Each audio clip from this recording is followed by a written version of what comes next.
Hey guys, welcome back. And if there's one thing that we have learned from the last, I'd say, 10 years or so of modern film and TV shows and rewrites and modernizations and reimaginings, is that there is no limit to how much, modern Hollywood will try to subvert a beloved character or a, strong leading man, especially if it's just like a straight white guy and they can try to replace it with a very strong, empowered woman of color, or maybe an LGBTQ person, or whatever it is, with whatever the season is for what's in with what's considered progressive or inclusive.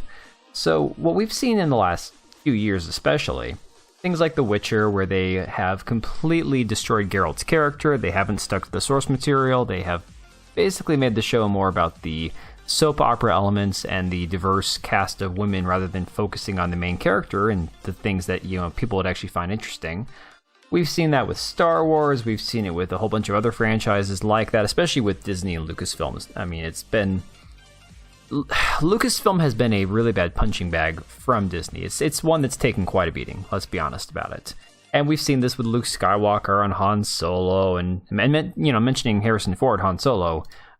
Indiana Jones, again, subverting him with making Indiana Jones not a dignified, old, retired, happy, successful archaeologist, but a drunk old man who's depressed and miserable, and it requires a plucky British woman, to kind of show him how he's just some old screw-up, and, she's going to take his role of being the archaeologist and the adventurer and explorer, and she'll get her own show moving forward and replace him, and basically it'll all be about how Indy was never good enough anyways because he was just a dumb man. So we've seen this a lot. Now what we're seeing as they get ramped up for Season 2 of Rings of Power is the cast coming out and saying the quiet part out loud. Basically the things that we all know. We all know that they want to subvert the characters and change the origin stories and make it more modernized and more acceptable for people's modern sensibilities because, hey, why wouldn't they? And so this article from Bounding Into Comics talks about how one of the actresses from Rings of Power admits that the goal of the series is to warp people's vision of J.R.R.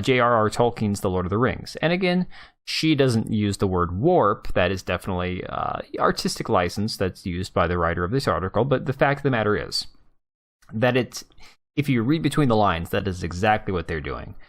And so the article starts with the Lord of the Rings, Rings of Power actress Cynthia Addai-Robinson, who plays Miriel in the show. Miriel, a character who, by the way, in the Silmarillion and in the Second Age, had very little effect. Was not an important character. Yes, she was the usurped, wrongfully deposed queen of Numenor, I guess, replaced by, I believe it was her cousin who was the one that took the throne. But, long story short, she did not have a large part in the story.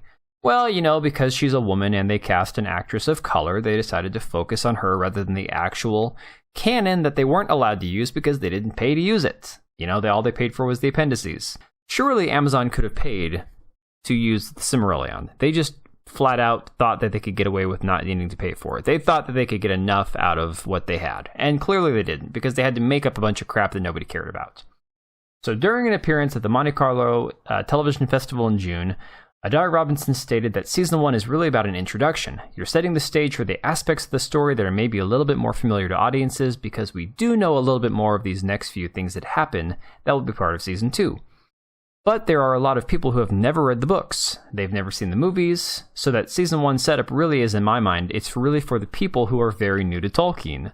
So Season 2, you're going to see a lot of the storyline start to come through, she concluded. Basically what she's saying is, yeah, for anybody who hasn't watched anything, Lord of the Rings, who hasn't read the books, who knows very little of Tolkien's universe, they just want to basically brainwash them. Sophia Namvedi, the first female black dwarf of color, as she stated about 3,000 times before the show started, says that we are redressing the balance within the film and television industry, and of course this franchise, and I hope lots of franchises moving forward. Of course you would hope that. She says these are the best people for the roles, but what they've done is opened the doors for people of all backgrounds to come forward and have the opportunity to rise. Basically saying, yeah, you know how it was an English story? Well, it's not an English story anymore because now we're going to completely diversify the story, which, to be fair, was the least of the problems of this show. They focused so heavily on diversity in how they made the show that they forgot to have a good story and good acting and good script, and everything about the show sucked. She then asserted to be part of creating accessibility for generations to come. For new generations, this is their version of Tolkien. This is what my daughter will see of Tolkien's works. It is their time, and it's so important, and I hope many people will see this fantasy and be able to relate to it. This is a reflection of the world we live in. It shouldn't be. There are many, and we are different, and we will embrace and discover and peel back and learn and educate and be educated.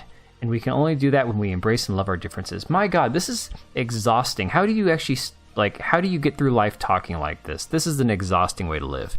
And furthermore, talking about accessibility, if we see a wheelchair person in Season 2, I'm out.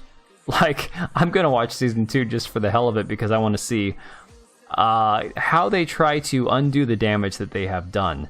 But there's a certain time and place for accessibility, and a medieval fantasy based on English culture and folklore is not a time for accessibility. There shouldn't be people in wheelchairs. There shouldn't be people who are deaf using hearing aids or sign language. I'm sorry. That doesn't fit with the time and place that the show is supposed to be set in. And the fact of the matter is, now they're coming out in preparation of Season 2 talking about all this crap about how, yes, we're going to push even harder for diversity and accessibility. No, I'm out. But let me know what you guys think down below, and we'll see you on the next one.